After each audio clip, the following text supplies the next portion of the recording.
심리학자들 이야기입니다. 빌헤름 라이의 오늘 마지막 부분을 이야기하도록 하겠습니다.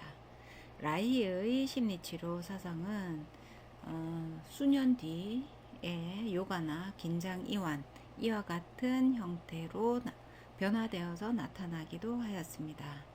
특히 성격 가본 이론이 그의 라이 이론을 잘 나타내었다 이렇게 이야기할 수 있는데, 라이는 1920년대에 환자들을 치료하면서 성격이 보호 갑옷으로 보여지는 것을 관찰하기 시작했습니다. 즉 환자들은 그들의 성격을 갑옷처럼 이제 굉장히 딱딱하고 경직되고 유연성이 없는, 그렇지만 그 안에 있을 때 환자는 보호받고 안전한 그러한 상태의 성격 갑옷을 느끼게 되었고 알게 되었습니다. 이것을 우리는 경직된 생명 에너지다 이렇게 이야기하기도 합니다. 마치 생명 에너지라는 것에 초점을 맞추면은 프로이트의 리비도와 유사한 의미를 가지고 있기도 합니다. 그래서 환자가 자기 자신이 죽지 않고 살아갈 수 있는 그 핵심 에너지를 보호하기 위해서 성격을 갑옷화했다 라고 이야기할 수도 있겠죠. 라이는 프로이트와는 다르게 리비도를 오르곤이라는 표현으로 사용하였다 이렇게 이야기할 수 있습니다. 그리고 오르곤을 통해서 라이는 환자가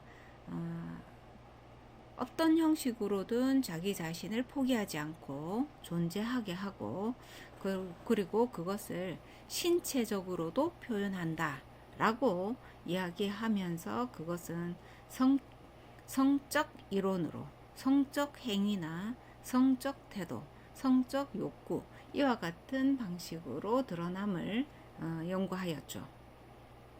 이와 같은 성격 갑옷을 형성하는 것에는 3단계가 있다 이렇게 이야기했는데, 원형으로 크게 3개의 원형이 있다 이렇게 보게 되고, 가장 큰 원형, 그 다음 중간 단계에 있는 원형, 그 다음에 핵심 원의 가장 가운데 있는 단계, 이렇게 3가지로 설명이 될 수 있겠습니다. 먼저 표면상이고 가장 크고 가장 외부에 있는 그러한 갑옷은, 성격 갑옷은 사회적 가면입니다. 그래서 사회적 가면이라는 말은 우리가 분석 심리에서 이야기하는 페르소나와 매우 유사한 그러한 형태입니다. 그래서 사람들 간의 사이에서 이 그 사회적 가면은 의사소통을 할 때 서로 신뢰를 바탕으로 하지는 않고 있습니다.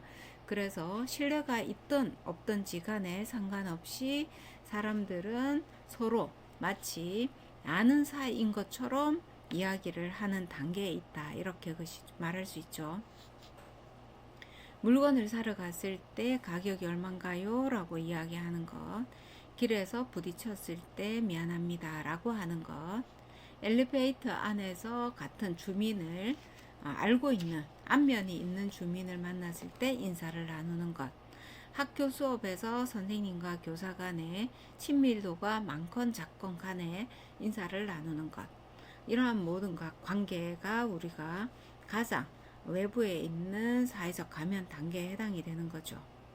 그 다음 이것보다 조금 안쪽으로 들어가서 좁은 원형을 가지고 있는 그 단계는 폭발할 수도 있고 깨질 수도 있고 뭉칠 수도 있는 단계입니다. 그리고 그것을 우리는 충동과 감정의 단계이다 라는 것을 단계라고 말하고 있죠. 이것은 때때로 갈등이 유발될 수도 있고 깊이 있는 신뢰가 형성이 될 수도 있고, 깊이 있는 신뢰가 더 깊은 단계로 들어가기 위해서 신체 활동을 하기도 하겠죠. 더 많은 만남을 가지거나 아니면 스킨십을 하거나, 그리고 갈등이 있을 때는 싸움이 나타나기도 한다 이렇게 이야기할 수 있습니다. 마지막으로 성격 갑옷의 가장 안쪽에 있고 좁고 단단한 핵심 분야인 근본적 또는 긍정적 이렇게 성격이다 이렇게 이야기합니다. 그래서 이것은 존재 자체에 대한 자아감을 이야기하는 거죠. 분석 심리에서 말하는 셀프가 여기에 해당이 되겠습니다. 그리고 라이는 오르곤을 여기에 두었다 라고 이야기를 할 수도 있겠죠. 그래서 한 사람의 성격, 핵심 분야에서 나오는 것은 어떤 성적 에너지다. 성에 대한 성이라고 하는 것은 생명으로서 동일어로 대체할 수 있습니다. 해서 생명에 대한 갈망, 생명에 대한 욕구, 생명에 대한 긍정성, 나는 꼭 살아낼 것이다. 나는 잘 살 것이다. 나는 유지될 것이다. 이러한 것들이 이제 존재의 핵심에 있다. 이렇게 볼 수 있습니다. 라이는 이렇게 성격이 갑옷처럼 단단해질 때는 관계가 단절되고 또는 자기 자신의 정체감도 분절이 된 것처럼 느껴지기도 하죠.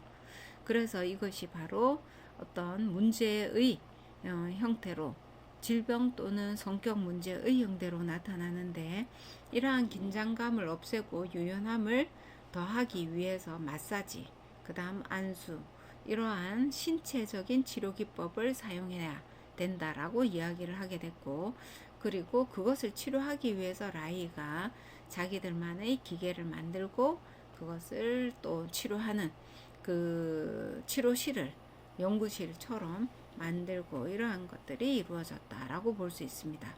그리고 이러한 관계를 거쳐서 자신이 갑옷이 아닌 긴장된 상태를 계속 유지하는 것이 아닌 유연성을 포함해서 긴장과 유연함을 자유자재로 자기 조절하여 사용할 수 있는 그 단계가 고착에서 벗어난 단계, 통제에서 벗어난 단계, 그 다음에 경직된 생명 에너지가 자유롭게 흐르는 단계 이렇게 이야기하게 되었습니다.